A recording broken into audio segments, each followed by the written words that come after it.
Hey everyone, Cole here from Westside. One of the biggest questions I get is how does the intercom work? Today, I want to review several aspects of our intercom system.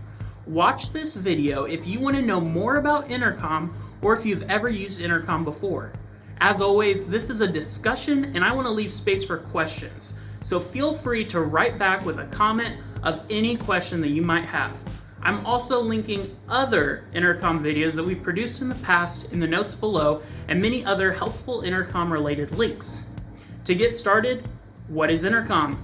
If you're sitting at any of the production stations, you'll see a box or pack at your station. It'll say ClearCom on it. That's it. That is the intercom equipment. ClearCom is a company that makes live production communication equipment. There are many kinds of makes and models of comm equipment, but this video will primarily focus on what you will find here at Westside. We use intercom to communicate clearly during a live event. Everything in production is about timing, and to time well, you need to communicate. The intercom system was implemented to give us extreme flexibility and provide clarity to communicate effectively. Some phrases you might hear while discussing the use of intercom is comm, comms, or clearcom, which are just synonyms for intercom. You might also hear key set.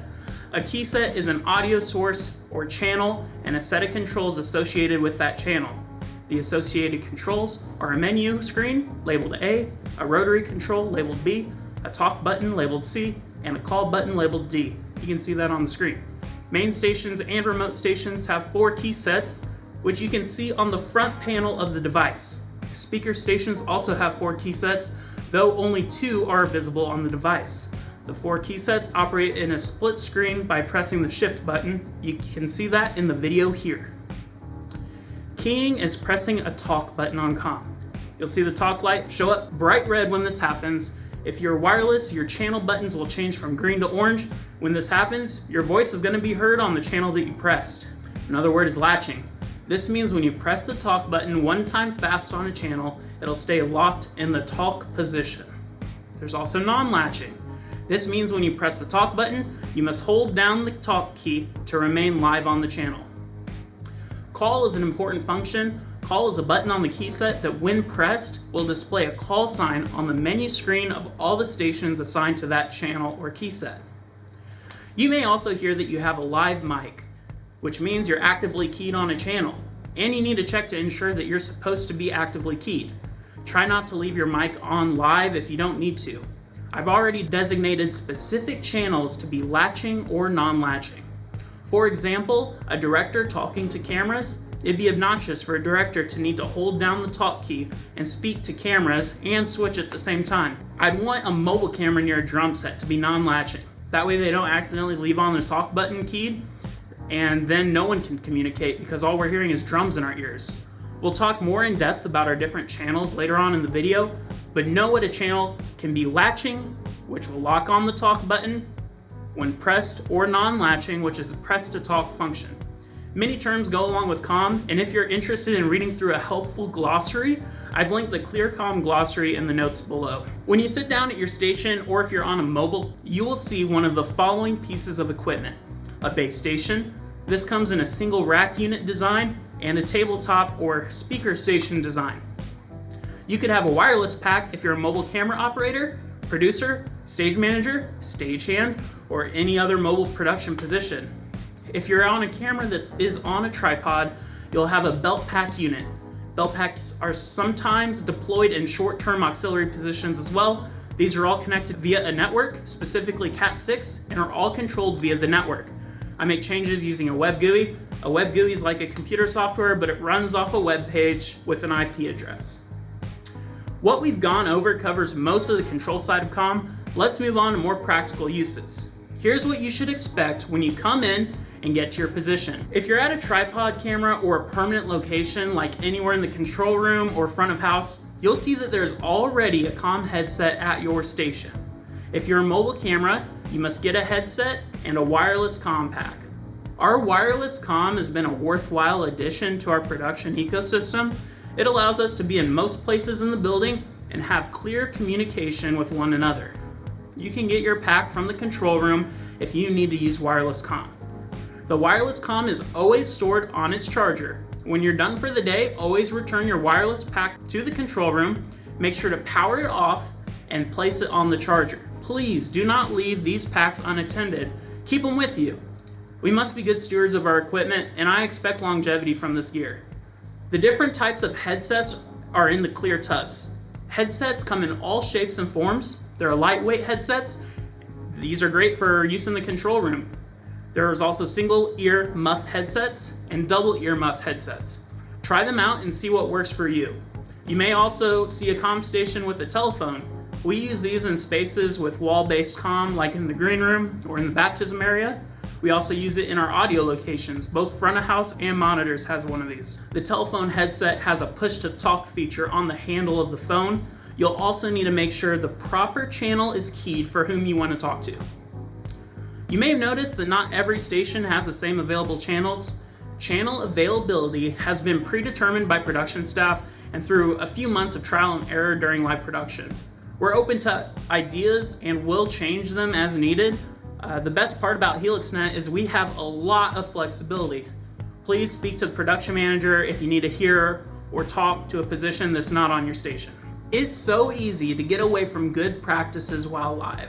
A great thing to do is determine what live means. We're live when we start the countdown video. It does not matter if we're in a full run through or if there's people in the room. Our actions should be trying to mimic to the best of our ability what happens when we do it for real. Be professional and use helpful words. We're all in this together. If things get hot, take a minute and remember the why behind what we're doing. We're trying to connect everyone to Jesus and his mission. Let's do that to the best of our ability. Some great things to remember and act on are avoiding overriding conversations. Keep your word count to a minimum and say what you need to say clearly and on the proper channel. If someone is speaking, don't interrupt them. Use comm while live for service and critical use only. These are not two-way radios. I can't go to Walmart and buy more. If you need something like a two-way radio, talk to the production manager. They'll be able to get you some. We should always be sensitive to transitional moments. I often explain that if you're not doing anything, there might be someone executing a cue at that time. Don't be a distraction and start bringing up the game from last night or cracking a joke. Wait until after the service or the run-through. Use comm to communicate feedback and changes effectively to move the production forward. Our speaking while live should be limited to those three things. Directors, when you're talking to cameras, ensure that you have your camera numbers figured out. Use pan and tilt correctly and give feedback quickly. Cameras, the best way to respond is by tilting the camera yes or panning the camera no. There's rarely a need to respond to a message that's coming from the director. Please do not abuse the gear. Try your best not to break things. Save debrief and side talk for after service or run through and off of comm channels while we're live. Let's celebrate wins and correct mistakes. Let's keep each other accountable. If something's wrong, take ownership and fix it.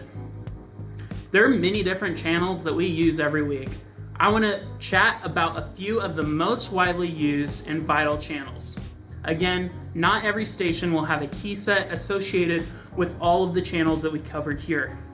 The first is the production channel.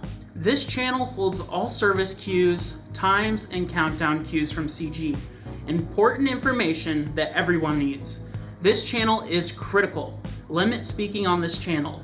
All stations should have this channel turned up. Listen for important information from the production manager. They always have the final say. Cameras channel. This channel is for all cameras and the director. The director should use this channel alone while live. If you're a camera operator, ensure this channel is turned up on your headset. If you need to contact a camera or the director, use this channel. Video room channel. If you're in the video room and you need to communicate any information to other people in the video room, use this key set to talk. It's important to realize that even though you're near the people in the room, if you don't use your comm, likely people can't hear your cues or information that you're trying to pass along. It's usually loud in the control room and everyone's already wearing headsets, so they might not hear you.